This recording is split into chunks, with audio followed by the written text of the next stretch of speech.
Welcome to Quick MCAT Lessons, where I try to explain MCAT topics in 10 minutes or less. Today, we're going to be continuing on 6B by talking about attention. So attention refers to the cognitive process of selectively concentrating on one aspect of the environment while ignoring others.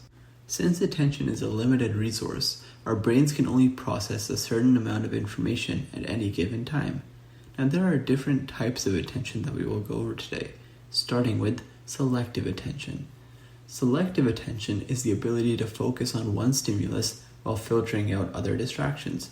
It's like a mental spotlight, illuminating one area of interest while leaving the rest in the dark. For example, when you're watching TV and trying to study, your focus keeps shifting between tasks. You're not actually multitasking, but you're selectively attending to one input at a time. So I'm studying, I'm watching TV, studying, watching TV. I'm not doing both. I'm doing one at a time. And so an example of selective attention would be like reading a book in a noisy cafe. You're focusing on one stimulus, which is your book, while filtering out other distractions. Another example that I'm currently experiencing is me trying to study. I'm trying to focus on studying while my family is outside talking. Me being the distractible person I am, I want to go and join them. But I'm trying to filter out the distractions and really lock in. Now this effort to sustain focus on one task despite distractions is known as directed attention. While selective attention is about choosing what to focus on, directed attention is about maintaining that focus over time, even when other stimuli are competing for your attention. A classic way to study selective attention is a shadowing task. Here, participants hear different audio in each ear, which is called dichotic listening, and are told to only repeat what's in one ear. This reveals how we can selectively focus our auditory attention, and we'll talk more about this later. And so selective attention is guided by two types of cues. You have exogenous or external cues. These don't require conscious effort. Examples of these are like bright lights, loud noises, or the pop-out effect. This is driven by bottom-up processing, which means it's not driven by past experiences. It's something that you just see or hear or something. Like you could be walking around and then boom, you hear gunshots, right? You don't need any conscious effort to notice them. You just notice them and you're aware of them right away. On the other hand, there are endogenous or internal cues. These require prior knowledge and intent. Examples would be understanding an arrow on a sign or hearing your name in a crowd, which is the cocktail party effect. Now the cocktail party effect says that if you are in a party where everyone's talking around the same volume, you will naturally not listen to every conversation. But if you hear your name, your brain will automatically tune into that conversation. This is driven by top-down processing, which means it's driven by context and past experiences. And then we have divided attention. So divided attention refers to trying to perform multiple tasks that require attention at the same time. But it's important to know that selective attention and divided attention is different. Selective attention, like we talked about before, would be switching from studying to TV. You're selectively attending one thing at a time. An example of divided attention would be talking on the phone while driving. Here, you are not switching, but you are focusing on both. Or another example could be cooking while helping a child with homework. Now the effectiveness of divided attention depends on a few things. One, it depends on task similarity.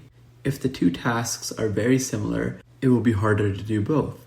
So for example, writing a paper and listening to an interview. It would be much easier if when you were writing a paper, you could listen to some instrumental music with no lyrics, or if you want to listen to the interview, you can draw something rather than writing a paper. This way you're not listening to some words, writing some words, and they're a little separate, so it's easier to do. The other factors that affect divided attention are task difficulty and practice. So harder tasks require more attention. So for example, I don't know if any of you guys live near snow or have been driving with somebody when your car loses grip.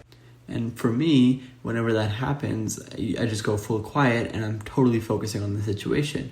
And then as soon as the car is under control, then we'll start talking again. And so a harder task requires more attention, and that's why I can't multitask in that time. And finally, practice.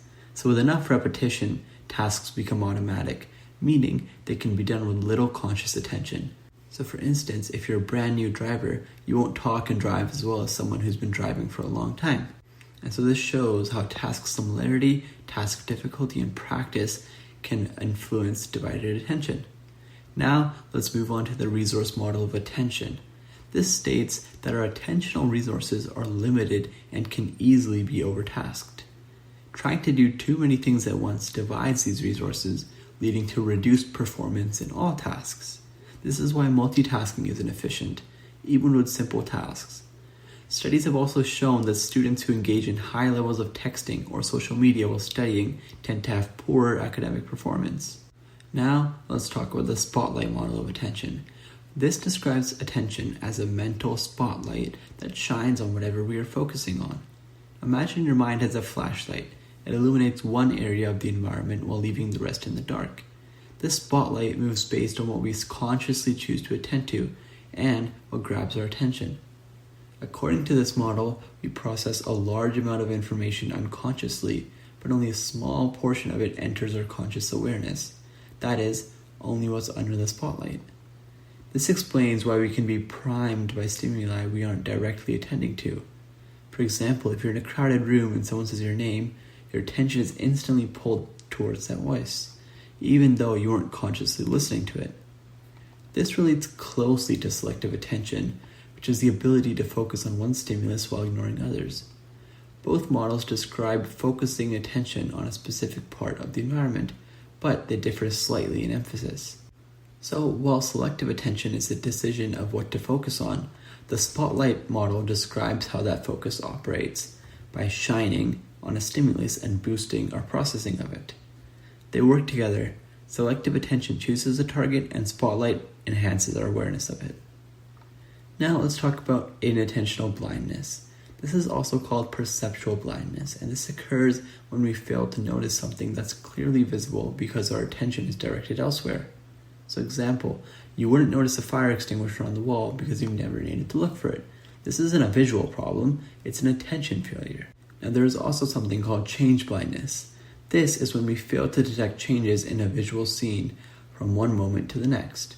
An example of this would be not noticing your friend got a haircut, or if you've seen those prank videos where they ask a question and then they switch the people out and the person doesn't realize it. So a key difference is that inattentional blindness is a failure to notice something unexpected. Change blindness is a failure to notice a change. But that's it for today. We'll continue our discussion on attention next time.